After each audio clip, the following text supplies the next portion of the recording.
Hello and welcome back to the Argyle HR Leadership Forum, People Power, Human Strategies, and Success. My name is Michael with Argyle. A couple of notes before I turn things over to our panel moderator. First, a quick reminder to stop by our sponsors' virtual booths at any time during today's event and for the following week. Our partners are committed to providing you with valuable content and a great overall experience. At any time during today's event, you can visit their virtual booths from the main agenda page. Now, to ask questions throughout the session, simply type into the Q&A chat and we will address your questions at the end of the session. Now, without further delay, I'd like to introduce our moderator, Dina Marie Hernandez, Chief Human Resources Officer with Elm. We're excited to have Dina and our panelists with us for a panel discussion titled Year in Review, Top 5 HR Talent Lessons Learned in 2022. Dina, thank you so much for being here. We're so happy to have you with us today. Welcome, and over to you.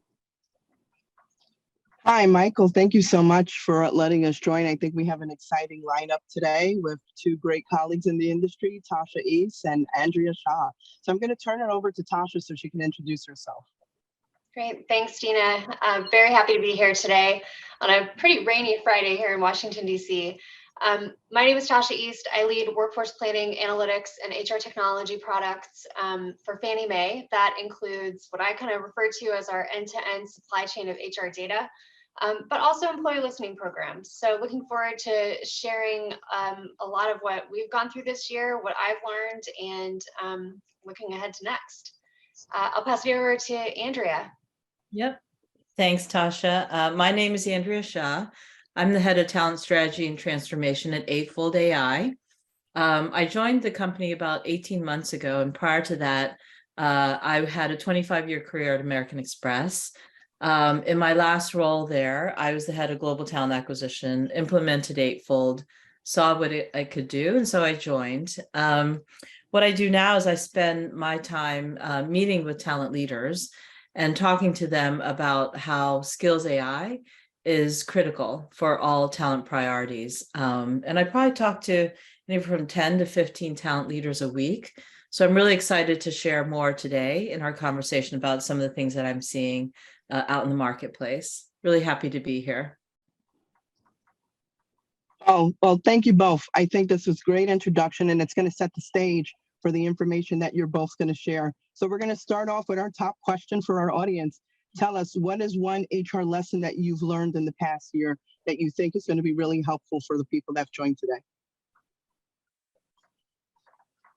Yeah, Andrea, I can start off. I can take it and then hand it back to you. For me, it's kind of hard. It feels like we have almost the same question or response every year, and the answer is usually something to do with agility, right? I mean, especially for the last few years, we've seen things that we've never seen before, and so we've had to figure out how to adjust and how to adapt. But if I really think about this year, there's been no shortage of excitement and energy across industries in coverage around what employees are changing and what their values are. And I think that what we've really seen over the last few years is culminating now in this complete change of how we think about old ways of thinking about work-life balance, for example. It's not just about work-life balance, it's about considering the whole person. And so for organizations to stay competitive and really make sure that we're not only attracting the best talent as fit for our organizations and our missions, but we're respecting and honoring the values that may be changing on their ends and making changes on our own human resources practices, helping advise leaders through periods of change, and ultimately becoming a more resilient organization. So I guess to sum it up, maybe agility and being that sort of resilient organization. Andrea? That's exactly what I was going to say. So I've hosted a couple of CHRO roundtables in different cities across the country and even internationally. And it's really interesting when I have these sessions that there's a realization amongst all the leaders that they're all facing the same pressures, right? You've got the workforce shortages, you've got attrition happening, you've got expectations from employees on mobility, and so many other things, as you said, many experiences and needs that they have. And so actually, when we have these sessions, there's actually relief when people are talking to each other and realizing, oh, it's not just me, it's all HR leaders. And so I think there's a realization that HR is a business driver, essentially, and they're in a hot seat for so much of the needs of a very important group, which is their employees. And I think the other thing too, while they're sitting in that hot seat, they're realizing that HR is probably underinvested. They've gone through those crazy pivots the past few years during COVID, and they're realizing that they've had to do so much manually because they haven't. So everything from needing automation, needing access to data, all those things that are so important to be able to deliver effectively. I think they're realizing HR needs more investment. And I think so are all the way to the top CEOs are also realizing this when they see the importance of HR as a business driver. And so what I'm seeing people realize that are leaders in HR is that they're realizing they have to be a champion for this, the investment, the transformation. And I think they're also realizing that they need to approach talent holistically. Right. I think previously it was talent acquisition is one organization. Priorities were separate from talent management, separate from workforce planning. There's so many different, silos out there. And for the first time, most of the meetings I'm joining now, oftentimes are a CHRO pulling in all of these different stakeholders to have a holistic discussion, which I think is great. I think that's really the right way to approach talent. So I would say my conclusion is agility. But also strategically, a holistic view to talent is really something that I see emerging. I think you both laid the groundwork actually for our next question, because the words I heard both of you use were agility, resiliency, investing in HR, and making sure that we look at talent holistically. So keeping that kind of facet in our mind, I would love for, maybe we'll start with Tasha. Can you share some ways that you might have seen even in your own company, in Fannie Mae, how organizations are starting to successfully prioritize employee health and well-being, especially if we're thinking about some of the biggest lessons learned is really just taking on the employee with a much more holistic purview? Yeah, I think it starts with sort of throwing out the conventional playbook, or at least building on it, because where I think leading organizations are really heading is just increasing choice. Employees are changing in terms of what they expect and what they value. And I've always sort of thought about our role as employers. We're playing a huge role in providing livelihood. And the definition of that for people is changing. And so it shows up in ways that, maybe instead of focusing on our organization, for example, when we were working remotely full time, we wanted to make sure that employees had resources to operate successfully in an environment like that. And so, giving a stipend to buy a monitor or to buy a chair or something else that would make their home working experience more comfortable and more effective, that was a priority, and we called it that. But now we're realizing that, okay, people have their monitor, they have their chair, but there's probably something else that we can contribute to. And so changing it to say more, hey, this is a lifestyle benefit. We'll provide you with a stipend that you use how you want. Use it for self-care. Use it for something that really contributes to your wellness, because we want employees to make sure that they are taking that rest and being focused on not just themselves, but their lives outside of work, because it just ultimately contributes to better performance on the job. So I think that's one thing. And the other thing I would say, just because I'm a huge proponent of it being a sponsor of our program internally, is that ask employees, give them choice by asking them what they want, but don't do it unless you're going to take action on it. So that's always my advice. We have a really robust survey and listening program that we're really proud of. And I do think that it's been able to position us really successfully this year in making changes to our health and wellness and benefits offerings, so that employees feel seen and they feel they can actually take advantage and see the value and the benefits that we offer them. Thank you. Andrea, what would you add? So I think from my perspective, and the type of conversations I'm having with leaders, what I'm seeing is there's a really heavy focus on employee experience, which is a big shift. I love it because I think that's really critical. And so one of the topics that comes up a lot to me is, I think there's a realization as we went through the pandemic that people want to be fulfilled in their careers, right? That's become a very important priority. And so I think a lot of companies now are really dialing up mobility, right? The ability to have an interesting career, not that you just have one role and you move up in that functional area. Like people really, and especially the younger workforce has that expectation. And so from the standpoint of careers, I'm just seeing emerging that both the need in trying to find a, really engaging and interesting career path that might not be traditional. And I think companies are now looking to try to provide that, for employees. And so I know this is different than, your traditional thinking about well-being, but from a career perspective, I think this is a really important priority. And as I said, I think if you look at your younger workers, it's the expectation. And if you don't provide them with this ability to move internally, oftentimes what you'll find is people will start looking externally. So I really kind of love that focus on experience. And then if that's the need of employees, enabling it is kind of a big change. And so I really love kind of the work that many leaders are doing now to try to enable mobility.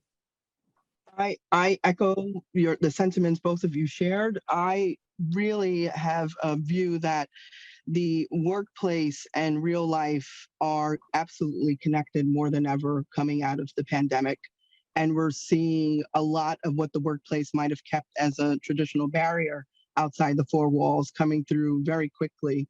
The work we've done, even in our own company, this last year was really focusing on what were the pillars that our organization valued the most, our employees valued the most. And we found that a lot of it was very deeply rooted in many social causes that we see. And we really grounded our entire wellness program around the social causes and connecting them together, because we're finding, even from a talent standpoint, offering a job with a great compensation package is just simply not enough anymore. Employees want to know that they're connected, and they want to know that their employer's connected and tuned in to the world as well. So I really do share the sentiment that both of you shared. And I think we have a quick question that came in from the audience. And I'm going to throw it out there. How do you handle the variance between those that must be in person versus hybrid or completely remote? So if we think about some of these programs that we're talking about today, I think this is a great question. Thank you so much from our audience. How do we actually translate that into a workplace that's, at home, and some of them are still in the office? Yeah, I can start. I mean, isn't that such a huge question that everyone's still grappling with? And I think it leads into some of the other things that we had on the docket to discuss today, because it can lead to very different experiences for people. And to Andrea's point about how important the employee experience is, whether it's grounded in what we talk about with career mobility, or just simply how I get my work done daily with the tools that I have in the environment in which I'm working, it's huge. And I think, frankly, from my perspective, it's going to be really dependent on the organization. So much of this is grounded in what's your culture. If you have a culture that, pre-pandemic was very focused on creating social connection by having, just kind of run-ins in the office, or, some of that, I guess you can call it social capital that you build just in having those conversations and seeing people all the time. Those virtual run-ins are a little harder to orchestrate, because you're, instead of walking past someone's desk, you're like scanning your chat to see who's green. Right? It's similar to what you might have done in the office. So it does create some challenges, but I think that what we're grappling with, and I think what I'm reading and seeing and hearing and research that's presented is, you've really got to think about how you create more intentional engagement. and you got to do it in a way that doesn't feel like it's too like overly formal. But again, that depends on your culture. And so with that, you've got to think about how you translate the things that your employees have told you that they value most about what was formerly, perhaps a totally in-person workplace experience, versus how you can recreate some of those things, acknowledging that, look, hybrid's probably here to stay for many organizations that can support it. We know that not all organizations can do it. There's still a huge workforce that has to deliver in person, but it's really sort of having a little bit of introspection and figuring out what can translate and what can't. That's my view on it. The other piece, I'm not sure if this is like kind of embedded or implied in the question, but there's got to be a lot of sort of lesson learned, I think, in terms of let's say a workforce that's highly distributed with a main corporate office. Many of us have probably worked in environments where there are an implied like haves and have-nots. To me, that's one of the worst outcomes that could result in having a workforce that's like, sort of, you've got some people that are in the office and people that aren't. You don't want to create that implied hierarchy. So that would just be a word of warning. We appreciate that. Andrea, what would you add? Well, I think I mean, one of the things that, I think we were going to talk about a little bit is like, how do you drive engagement? Tasha, I love your point about being intentional and really kind of thoughtful about that. I've seen companies do all kinds of clever things. If you've got, I mean, first of all, I'm based in New York City, so a lot of the financial services companies are actually having all their employees in the office. I see other companies that have a hybrid, and then I work with some companies that a lot of them are startups or in technology industries, and they're all virtual. So it's a huge range. It's really interesting to really try to manage through. But, I think, Dina, we were going to also talk about like, what can you do to drive engagement, and especially when you've got new employees that are joining. And many people have joined companies over the past 2 years and have never like met their team face to face, which is kind of incredible when you think about it. So it becomes really important when you're kind of onboarding somebody to make sure you make them feel part of a team and included on an ongoing basis. And I've seen company do, I'm going to get a little tactical on this, but I've seen companies assign a buddy, right? So you want to make sure somebody is not lost, or feeling isolated when they join a company, and assigning somebody that, make sure that they're connecting with them, help them navigate kind of the culture or the politics, or understand kind of the language, oftentimes that's unique to a company, or the acronyms, I think is really important. The other thing really tactically, which I love, is sending, goodies that are branded with the company name. Oftentimes I see this, where people send whatever it is, hats, t-shirts, jackets, backpacks. And I think that's a really great moment. I mean, everybody loves getting stuff, everyone loves getting presents. And so I think that's another great way for someone to feel officially welcomed to the team. And then I see within Eightfold, we hold these great team events. Like we have one coming up this week, which is the ugly Christmas sweater, which I love because you can do that virtually. You can do that on video. And that's a great way just to, outside of work topics, kind of get connected with something fun. And so those are things that I see tactically that a lot of companies are doing to try to make sure you've got that camaraderie, you build that engagement across the employee base. And can I just add, I love that, the ugly sweater thing. That's awesome. On my team, we have a very remote work, sort of remote first work sort of focus on my immediate team.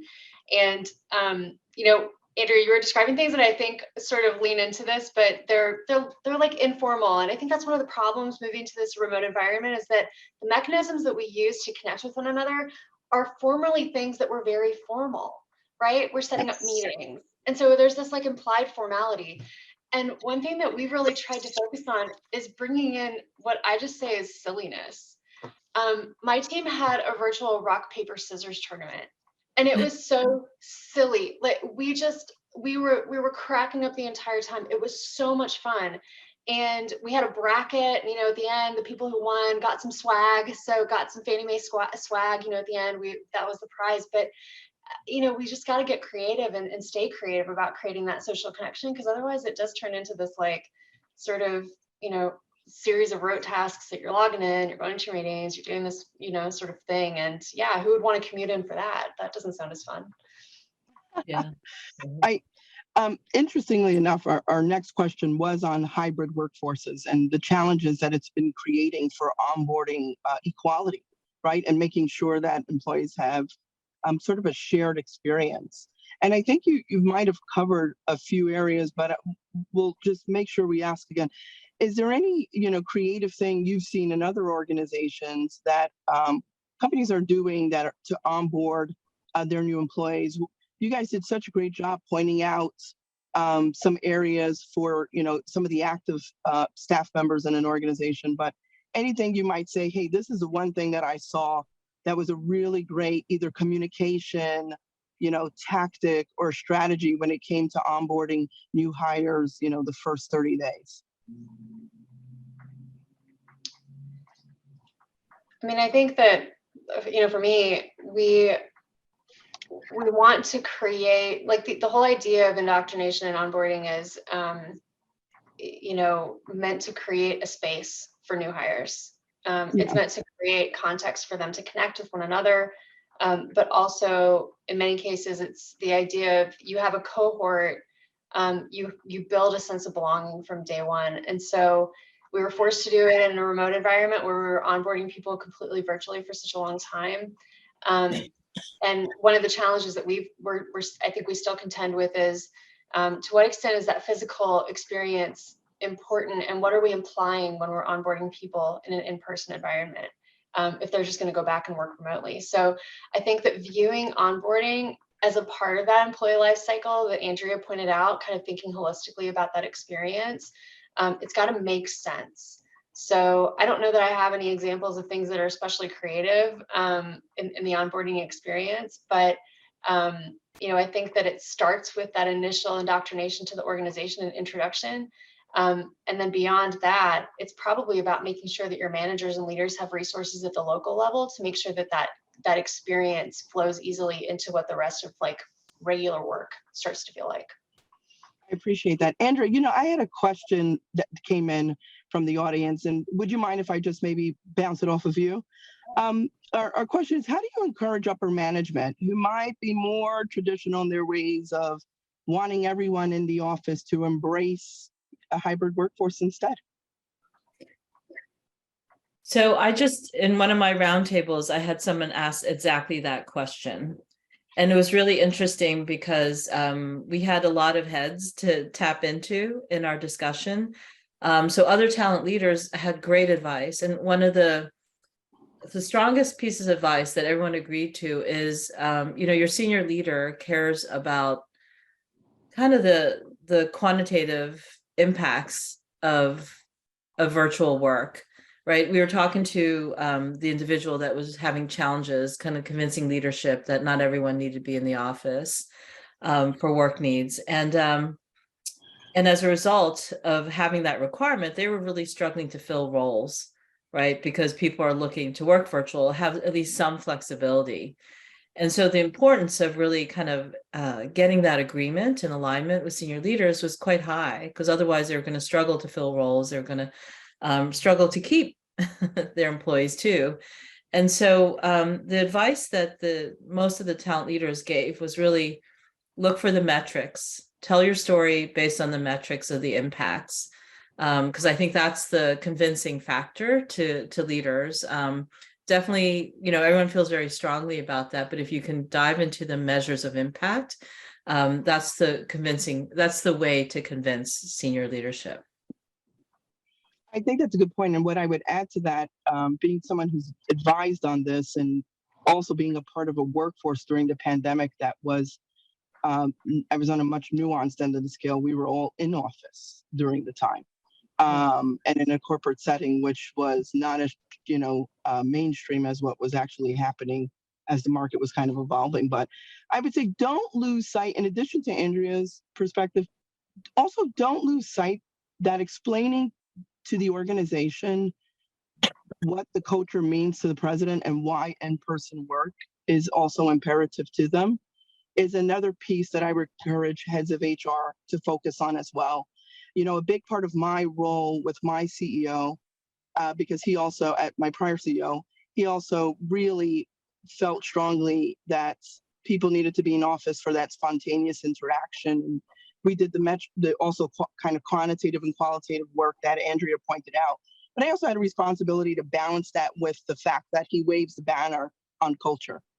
And we had to have a very deep dialogue in our organization on what that meant to our employees and what we were doing as leaders to really kind of cultivate why this in-person interaction meant so much to the culture of the organization. So we actually spent a great deal of time with our comms team building a comms strategy that really focused on what our values were as an organization so that we were balancing what the CEO wanted and also at the same time building a bridge between, you know, the president of the organization and, you know, our employees as well. So it didn't feel like it was so one-sided.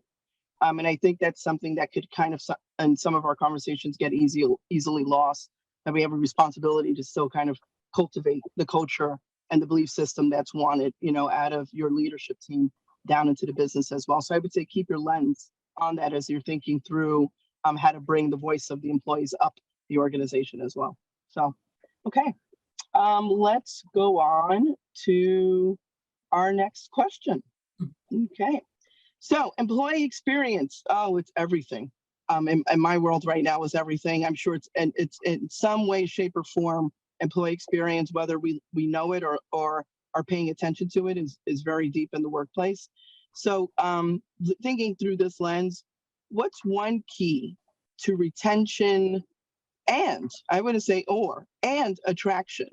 And can you give us a strategy that you have seen companies use, or even your own strategies, to improve the experience for employees? So I think there's 3 parts there. Why don't we start with, you know, one key to retention and attraction? And Andrea, I'd love to start with you on your view here. Yeah, so I just a little bit of history on me in my career. I was the head of the Platinum Centurion Card product management when I was at Amex, and they tapped me on the shoulder to bring the customer experience lens to HR. And so that's kind of how I segued into HR. And so I'm totally agreement that understanding your customer or your employee need is central for success. I've seen it pan out time and time again. And so I think your question to me was really like, how do you enable? Was it enable retention? Yeah. What are strategies that you see used as it relates to retention and employee experience? Attraction and retention. Yeah, attraction. So I think that the thing that I'm seeing a lot of is mobility. Again, we talked about that a little bit earlier. And to enable mobility, this is a dramatic shift, believe it or not, for companies, because what you have to have is transparency for employees to understand roles across the company. That's very rare in most companies. So you need to have the transparency. You need to have the tools that help employees understand what roles that they are a good fit with, right? Because most companies have many, many roles. So you have to have the transparency. You have to have like supporting tools to help them understand what roles they match to. And then what I think is really important, employees also like to understand, like, where can I go? Here's where I want to go in the future. And if I want to go there, what do I need to do to kind of prepare myself for that role? What is a learning plan that I can undertake that will help me get to that role? So those are all things, you know, that Eightfold enables. That's why we've got so many talent leaders kind of adopting Eightfold, because those are the things they know that they need to give their employees. So that's a pretty dramatic shift, though, for organizations. Like we talked to a lot of leaders. One of the fundamental things that changes is, you know, your leader, your people leader has to be comfortable letting their best employees move to other jobs, right? Traditionally, people leaders like to really protect their best employees as, you know, part of their team. But if you don't allow them to move in a career path that they want, then you face the risk of losing them. So that's like, you talk about retention and you talk about attraction. I think that is something, if a company has a culture about mobility, allowing people to move in their jobs and giving them support to do that, I think that's a really attractive aspect of a company that attracts people and also keeps people. But it's a big change. It's a pretty big change to allow. But I think it's the right thing to do if you really center on employee experience. Thank you.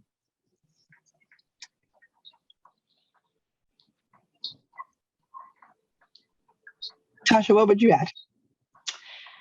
There was one thing, Andrea, that you said when you were talking about this like cultural shift that managers have to be willing to embrace, to say, I'm going to allow members of my team that I so value to move into other areas, because that's certainly that can be a huge hurdle and barrier. But I think what it actually translates into is that in addition to creating these resources for employees to be able to navigate this on their own, we have to create accountability for leaders to enable it. And so that means not just, encouraging and creating pathways for others to explore and helping them grow into new and different ways, but also making space themselves, which, I think that we tend to have, you have this like stoppage at the leadership level that can be a little bit hard to facilitate sometimes, but it's a really important part. And I think that, coming from that analytics perspective, when we have the right type of measures in place to understand not only the extent to which this type of movement is occurring, but also the impact on the organization, that's exactly what you were talking about before, with being able to influence leaders and seeing that this change is important for us, and it's important for the livelihood of our workforce and for, frankly, our ability to execute and deliver. The other piece that I would just offer, like this whole idea of the employee life cycle, well, just two things. One, if we're only thinking about employees, we're missing out on huge other stakeholder groups, including I would just kind of capture it as talent overall. So people that don't work here yet and the people that used to work here, we've got to be kind of considering that whole span of individuals to sort of understand how we can remain competitive and how we can learn from things that we've done in the past. And then the other piece is that if you as an organization are only focused on retention, then you are missing a huge wealth in terms of information and understanding kind of the dynamics that go across the entire employee life cycle. I mean, in 2021, we were all slammed with historic rates of attrition, and that was because we had such a stoppage in 2020. But as long as our offer acceptance and sort of our inflow and our vacancy rates are healthy, then we know we can manage through it. But if we've got vacancy rates because no one wants to join us, we've got everybody leaving, then the alarm bells go off, right? But we need to think more holistically, not only in how we're managing, but also how we're monitoring, because it gives us all of that information to act.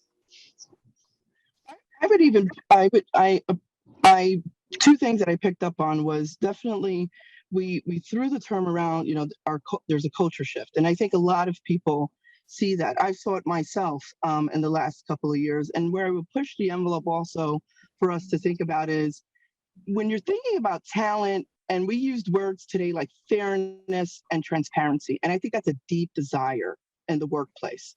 People want fairness. It's just part of the fabric of the issues we're dealing with at the moment. I would also say for everyone, really challenge, is there an unwritten rule in the culture of your business that gets the company away from really having that level of fairness in the organization? And sometimes it's as basic as, what is the selection process for people to have mobility and move up in the organization? And you would be surprised how many times I could step into a company and really say, well, how does someone get from point A to B? And there's no idea who is involved in that level of decision. It's often very arbitrary. It's focused on maybe just a relationship, not necessarily what's required to move the business needle forward, in the next kind of coming year. So I would even say, go take a step back and just kind of challenge if the basics are even in the organization for people to move around and are the right decision makers in the right framework, does it even exist? And I think when that doesn't exist, that's when a lot of workplaces don't have that transparency, fairness feel that I feel like we've been talking about throughout all of the questions that we've had so far today. Dina, can I add one more point I think is really important that I'm seeing as a trend? We're in a really interesting time, not just for the the reasons we've talked about, but we're also seeing gigantic transformation happening with, digital transformation and technology on every front, every function, every role involves new technology, new solutions, new capabilities, and new skills. We're seeing that emerge a lot. So there's certain roles that are really rising in prominence, and there's certain skills attached to those roles that are growing like dramatically. And what's really interesting, it's a 3 to 5 year window that you're seeing these dramatic shifts. And so learning as a employee need is really important, like upskilling employees and helping them learn so that they're really relevant or they have the relevant skills for the future, which is, I love it because it's a win-win. It's a win for the company, but it's also a win for employees. So that whole learning aspect of what a company supports is, I think, also another really important way to support employee needs and deliver on the experience. Yeah, I think it's a great point. So we're coming into our last question, especially since we're, T-minus 2 weeks. Can you believe it? So we go into 2023. I think some people are burning sage and they're ready to get rid of this year. So what do you think will be the greatest kind of either lesson or challenge as we move into 2023? And how can the HR leaders on the call best prepare to respond to those challenges? I think for me, the theme is more pivots. Sorry to say that, but Yeah. I know we have this economic uncertainty out there. But Yeah. the weird thing about that economic uncertainty, right? Everyone's talking about recession and all these things that are happening, but yet HR is dealing with labor shortages. Employment is really high. So we still actually have the opposite experience in many cases, and not sure exactly which way things are going to go.